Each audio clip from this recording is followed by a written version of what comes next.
دیکھیں جی، بڑی طاقتیں اسی طرح عدم اعتماد کرتی ہیں، بندوں کو خریدتی ہیں، پہلے صحت کا بہانہ بنا کے اپنے چوروں اور لٹیروں کو باہر لے جا کے بھگوا کے لے جاتی ہیں۔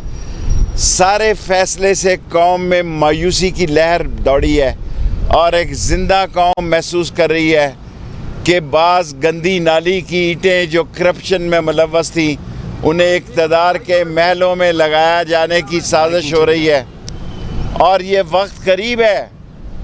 اگر کوئی یہ سمجھ رہا ہے کہ ہم ہتھیار پھینکنے جا رہے ہیں تو نہیں جناب، ان چوروں اور لٹیروں اور ڈاکوؤں کے خلاف آخری سانس تک لڑیں گے، گلی محلے اور کوچے میں لڑیں گے۔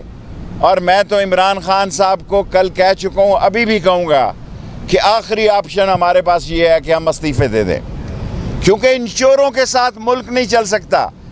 یہ مسالے والے اور یہ پتاشے والے اور مقصود، یہ سب اب پاکستان آئیں گے۔ غیر ملکی طاقتیں جو پاکستان میں اپنی سوچوں کو مسلط کرنا چاہتی ہیں اور آزادی کو سلب کرنا چاہتی ہیں، ہماری غیر جانبداری کو سلب کرنا چاہتی ہیں، انشاءاللہ تعالیٰ ان کو شکست ہوگی۔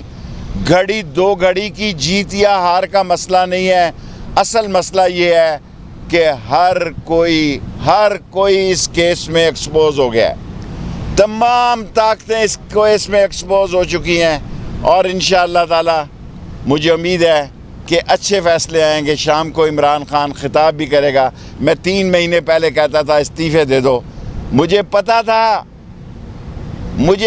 تھا کہ مسئلے کیا ہیں۔ جب میں یہ کہتا تھا استعفے دے دو یعنی نئے الیکشن کرا دو، اسمبلی توڑ دو، میں اس وقت بھی ٹھیک تھا۔ جب میں کہتا تھا ایمرجنسی لگا دو، اس وقت بھی ٹھیک تھا۔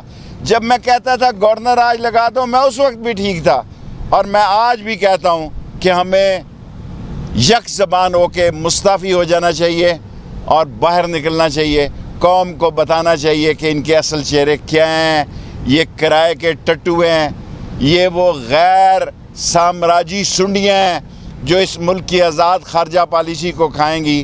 اس کے خلاف ایک ہی حل ہے۔ تمام پاکستان میں اگر کوئی یہ سمجھ رہا ہے کہ قوم کو سمجھ نہیں آئی کہ کیا ہوا ہے اور کیسے ہوا ہے اور کس طرح ہوا ہے اور کس نے کیا ہے، قوم کو سب کچھ سمجھ ہے۔ شیخ صاحب یہ بتا دیں کہ